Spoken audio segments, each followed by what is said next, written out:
Bonjour à tous et bienvenue sur la chaîne de VapoClub. Aujourd'hui, présentation de l'atomiseur Guillotine V2 de chez Wismec. Le Guillotine V2 est un dripper fait pour du dual coil en prise directe, avec deux types d'arrivées d'air différentes. À l'intérieur du kit, nous trouverons bien entendu l'atomiseur Guillotine V2, un premier drip tip type 810 qui est assez bas, on verra il y a un autre drip tip plus long, une beauty ring qui vient se mettre ici au niveau de la base du dripper pour venir l'embellir selon la marque. Le second drip tip lui aussi 810 mais comme on peut le voir qui est bien plus haut que le premier. Un sachet avec du coton, un quick start guide et pour finir un sachet avec plusieurs choses à l'intérieur. Premièrement une clé Allen, des joints de remplacement, de la visserie, ici un pin 510 non troué sachant qu'il y a déjà un pin 510 monté sur l'atomiseur qui lui est un pin 510 pour le BF. Et pour finir des résistances préfaites. Au niveau de l'atomiseur ici avec le drip tip, il mesure une hauteur de 46 mm pour un diamètre de 22 mm.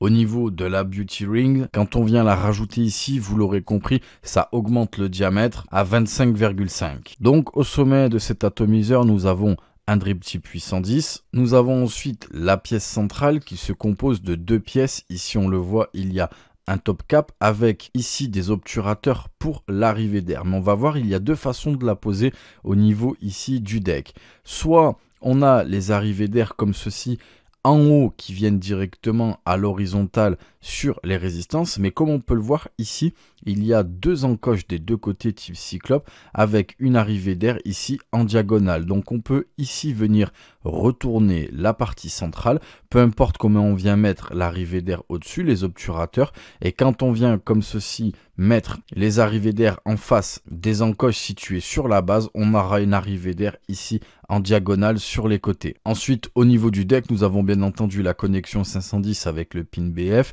les deux arrivées d'air en diagonale, et nous avons ensuite bien entendu les deux postes, avec, on le voit, une petite cuve dessous. Donc il faudra mettre ici les deux résistances, et il y a deux plots, car bien évidemment, il y a une patte de résistance qui va partir de ce plot-là à celui-là ici de ce côté et de l'autre côté on va faire l'inverse, ce plot là à ce plot là. Nous allons maintenant effectuer la reconstruction. Pour ce faire je vais dévisser les plots. Ici j'ai dévissé mes plots. Point important, je l'ai dit tout à l'heure, je me suis mal exprimé, on va pas mettre un plot là puisque on le voit, la partie étau est d'une seule et même pièce. Je parlais surtout par rapport au placement de la résistance pour pas que les pattes s'enchevêtrent. On va mettre une résistance qui part avec une patte ici qui vient devant, une patte ici et inversement ici de l'autre côté, une patte comme ceci, une patte comme cela. Vous l'avez vu ici, les parties métalliques ne se lèvent pas. Un petit conseil de préférence, moi j'aime bien le reconstruire à l'envers. Comme vous pouvez le voir, ici ça ouvre mes plots, je peux bien entendu passer mes résistances. Ici j'ai placé mes deux résistances, comme vous pouvez le voir, je les tiens avec mes doigts. Je vais venir bien entendu les serrer tout en les maintenant. Ici, comme vous pouvez le voir, j'ai fini de placer mes résistances et de revisser les plots. Alors, petite technique, car cet atomiseur est un petit peu dur, comme vous pouvez le voir, j'ai coupé le fil excédentaire de partout. C'est un petit peu compliqué à passer, j'avoue qu'il faut une certaine expérience avec ce genre de dripper. Comme vous avez pu le voir, pour moins être embêté au niveau du maintien, je les ai collés ici contre le plot. Donc là, vous comprenez bien, mes spires touchent. Donc si j'essaye de faire feu, il va y avoir un court-circuit. C'est fait exprès pour le moment.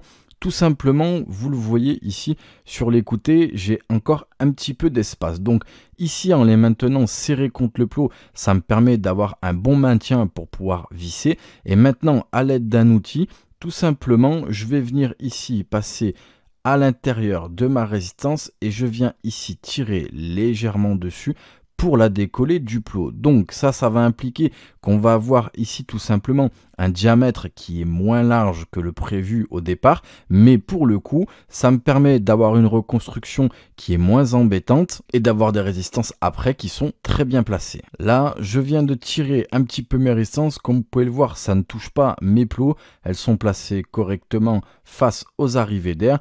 Pour être sûr, je vais monter mon dripper sur une box et vérifier que mes résistances chauffent bien de l'intérieur vers l'extérieur. Ici, j'ai monté l'atomiseur sur ma box.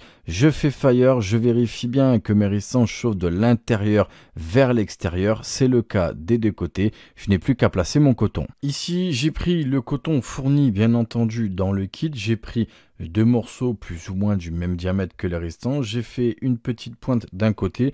Je viens tout simplement le placer ici à l'intérieur de la résistance. Je fais la même opération de l'autre côté. Une fois cette opération faite, je viens couper un petit peu de coton de chaque côté. Rappelez-vous, sous l'atomiseur, il y a une petite cuve, donc on peut laisser quand même un petit peu de coton. Mon coton a été coupé, je viens tout simplement prendre les morceaux de coton, les mettre au fond de la cuve.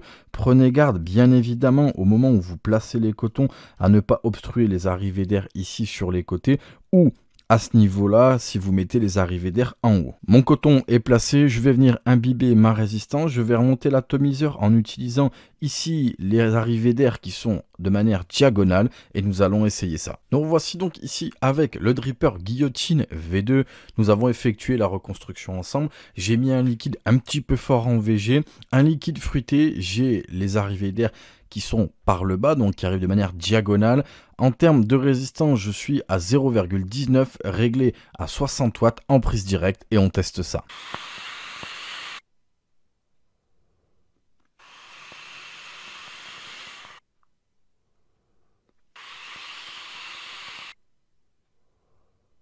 Vous l'avez vu, gros nuage de vapeur, bien évidemment, c'est un atomiseur qui est fait pour ça. En termes de restitution de saveur, je trouve la restitution de saveur vraiment correcte pour ce genre d'atomiseur. Je ressens toutes les nuances, j'ai une vapeur qui n'est pas extrêmement chaude, car les arrivées d'air sont quand même assez balèze. C'est une arrivée d'air type DL, donc prise directe vraiment très aérienne. Après, en termes de restitution, encore une fois, ça dépendra des résistances que vous allez monter à l'intérieur. Et pour information, je préfère les arrivées d'air qui arrivent en diagonale, vraiment au plus près de la résistance, que les arrivées d'air qui arrivent de manière horizontale. En termes de hit, j'ai un bon hit diffus dans toute la gorge. En ce qui concerne la cible visée par cette dripper, pour le coup, c'est pas tout le monde, car c'est de la prise directe, comme je l'ai dit, un petit peu énervé, il est fait pour ça. Et vous l'avez vu, la reconstruction est pas si facile. Il faut bien mettre ses résistances, les placer soit correctement dès le départ, revisser et venir couper. Le fait que j'ai coupé les pattes, je ne l'ai pas fait dans le champ de la caméra, mais je vous assure que c'est un petit peu compliqué. Donc il faut réellement des connaissances en reconstruction. Il faut déjà avoir manipulé quelques decks un petit peu compliqués pour pouvoir avoir la main sur celui-là. Donc ceux qui aiment la prise directe un peu énervée avec un atomiseur, ma foi, assez élégant et qui n'ont pas peur de mettre les mains dans le cambouis, trouveront leur bonheur avec cet ato. Voilà, ce sera tout pour la présentation du RDA Guillotine V2 de chez Wismec et nous vous remercions d'avoir regardé cette vidéo sur la chaîne de Vapoclop.